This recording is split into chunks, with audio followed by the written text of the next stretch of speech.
प्रभु यीशु मसीह की मधुर नाम से सभी श्रोताओं को मेरा नमस्कार, जय मसीह की। और आप सबको परमेश्वर का शांति हमेशा आपकी ज़िंदगी में बनी रहे। यहाँ पर हम पिछले दिन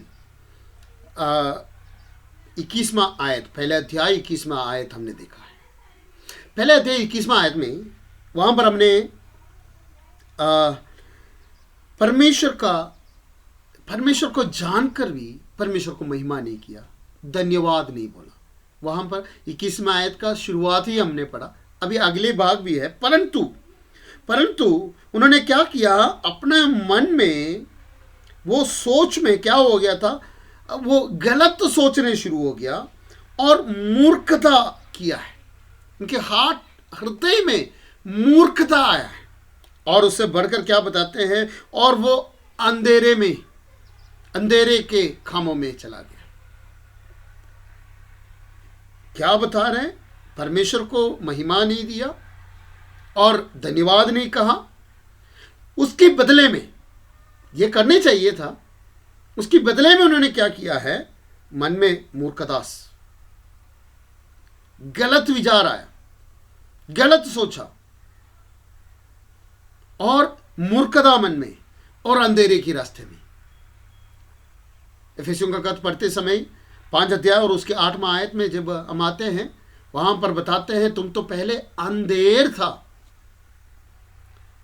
वचन में लिखा है कि तुम तो पहले क्या था, अंधेर था। अंधेर में था नहीं करके बता रहे, बल्कि अंधेर था। हम अंधेर था, हमारा अवस्था ये था।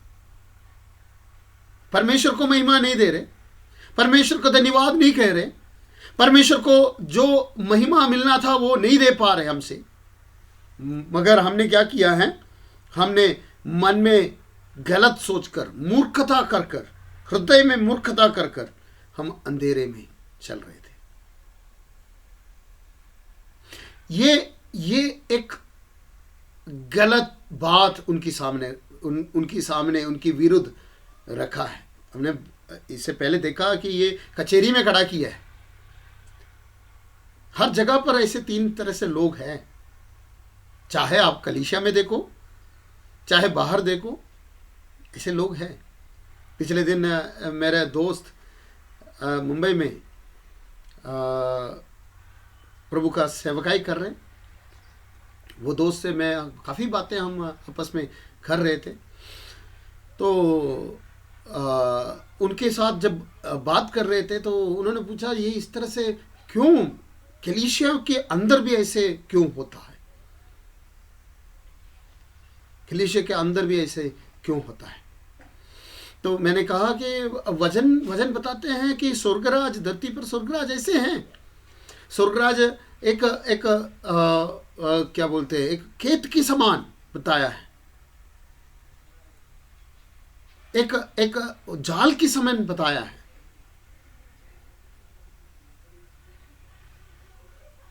और हर एक चीज उसमें है।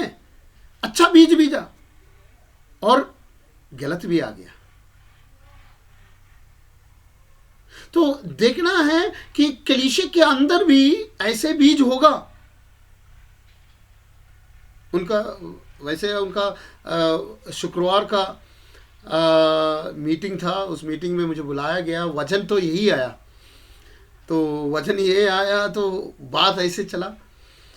तो तब बोलो, हम देखने की ज़रूरत है, कलीसिया के अंदर ऐसे देखने की ज़रूरत है। मैंने उनको यह कहा कि कलीसिया के अंदर भी ऐसे देखने की ज़रूरत है। ये कलीसिया, रोम की कलीसिया में लिखा है कि रोम की कलीसिया के अंदर लोग ऐसे अधर्मी लोग,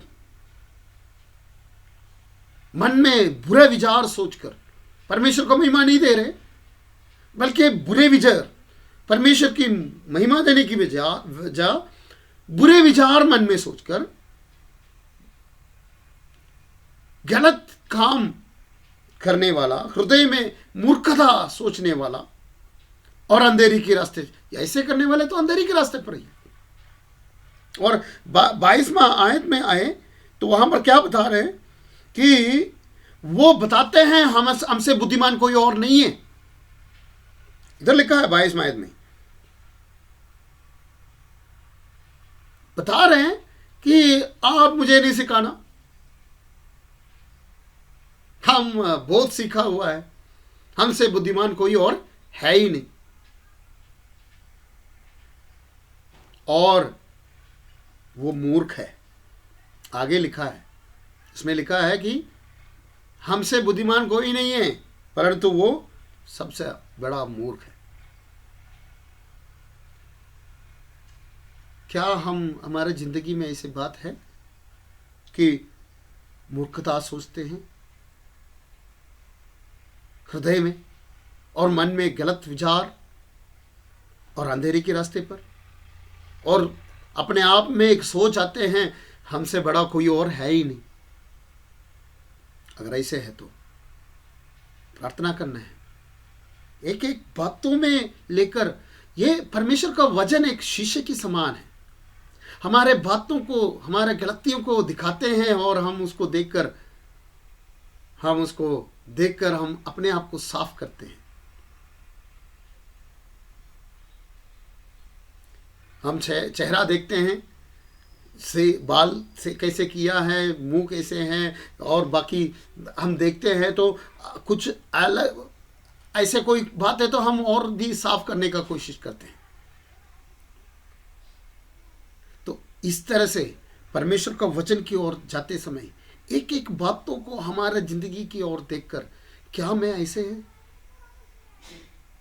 ये देखना बहुत जरूरी है।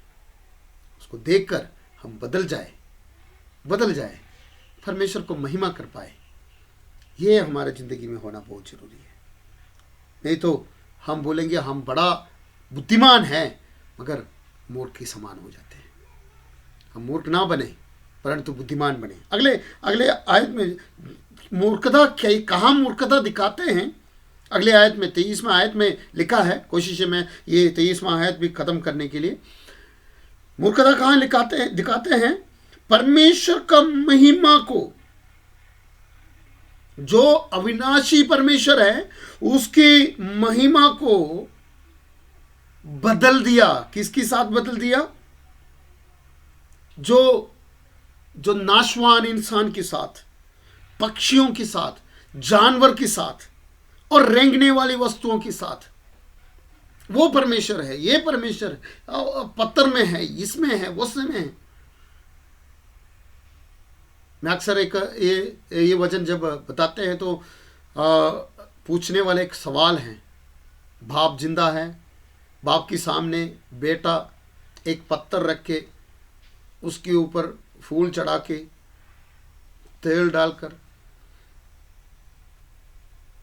उस पत्थर को पूछ रहे, पापा मुझे 10 रुपये चाहिए, नहीं तो अगले महीने का फीस जमा करने के लिए पैसा चाहिए। पापा देख रहे हैं, उधर खड़े हैं, पत्थर के ऊपर ये सब कुछ करेगा। तो मानो आपके बेटा ऐसा कर रहे हैं, तो आप क्या करेगा? अगले दिन या आंखें बंद है, चलो ठीक है, उसको उसके सामने फीस रख के देता हूँ या 10 रुपये रख के देता हूँ, ऐसे करेगा आप? हम में से कोई नहीं करेगा, कोई बाप ऐसे नहीं करेगा। सर्वशक्तिमान परमेश्वर, जिंदा परमेश्वर को, उस सामर्थी परमेश्वर को पत्थर का समान बदल दिया। यहां पर बता रहे हैं कि कुछ इमेजेस बना दिया, पुतले बनाकर उसकी सर्वशक्तिमान परमेश्वर का बदले इनके सामने परमेश्वर करके बुलाते हैं। कितना बेइज्जती करते हैं परमेश्वर का। मरे हुए लोगों का पुतला बनाते हुए हम देखते हैं, जिंदा लोगों का पुतला हम बनाते ही नहीं। बनाया हुआ है, हम सुना है, क्या बोलते हैं, अमिताभ बच्चन का मोम में पुतला बनाया हुआ है, ये सब कुछ देखा है, मगर पूजा नहीं करते। मरे हुए लोगों का पुतला बनाकर पूजा करते हैं, मतलब को श्रद्धांजलि देते हैं, मगर जिंदा लोगों का नहीं। और जिंदे बाप के सामने बेटा ऐसे करे तो कभी बाप चुप नहीं रहते। यहां पर बता रहे कि बुद्धिमान है करके बोलते हैं, और उन्होंने क्या किया है, परमेश्वर का सामर्थ्य, परमेश्वर, जिंदा परमेश्वर का, सर्वशक्तिमान परमेश्वर का, अविनाशी परमेश्वर को नाशवान वस्तुओं का साथ मिला दिया है, और मनुष्यों के साथ, जानवरों के, पक्षियों को परमेश्वर मानने, रेंगने वाली वस्तुओं को परमेश्वर माना है। चुप रहेगा परमेश्वर? नहीं चुप रहता, नहीं चुप रह सकते। आज हम तो नहीं कर रहे होंगे, हम अपने आप को देखकर कह रहे होंगे नहीं हम तो नहीं कर रहे, चलो ठीक है, मगर हमारा जिंदगी में परमेश्वर से बढ़कर कोई और चीजें है तो आप परमेश्वर को उन चीजों से तुलना किया है, मतलब उसको एक्सचेंज किया है।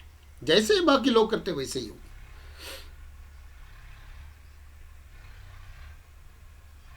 ऐसे हैं हम, अपने बच्चों से ज्यादा प्यार किया तो परमेश्वर से बढ़कर गलत है। कोई भी वस्तुओं को परमेश्वर से बढ़कर प्रेम नहीं, परमेश्वर सबसे ऊपर रहने चाहिए। इसके लिए हम, ये हमारे सोच से, हमारा ताकत से नहीं आता। मदद करने वाला परमेश्वर का पवित्र आत्मा हमारे अंदर है तो ये जरूर हमसे होगा, जरूर होगा। मूसा ने कहा मेरे से नहीं होगा, परंतु मूसा पर प्रभु ने कहा मैं तेरे साथ हूँ। हमारा प्रभु यीशु ने वायदा किया है मैं तेरे संग हूँ। हाँ, अंत तक संग रहने वाला प्रभु यीशु हमारा साथ है, उसकी पवित्र आत्मा हमारा साथ है, तो ये सब कुछ हम कर सकते हैं। आंखें बंद करेंगे, प्रार्थना करेंगे। पवित्र खुदावंद धन्यवाद करते हैं प्रभु, आपको, आपकी महिमा को हम किसी और को ना दें, आपकी महिमा आपको मिले। हमारी जिंदगी के द्वारा आपको आपकी महिमा मिल सके। हम आपकी महिमा को किसी और वस्तु, किसी और व्यक्ति के साथ बराबर ना कर पाए।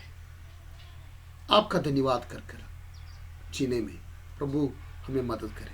हम आपकी पहचान, आपकी बुद्धि हमें चाहिए। हम बुद्धिमान नहीं हैं, परंतु प्रभु आप हमें अपने ज्ञान दे ताकि हम सीख सके, आगे बढ़ सके। आशीष करें, हम सबको आशीष करें प्रभु, यीशु नासरी का नाम से, आमीन।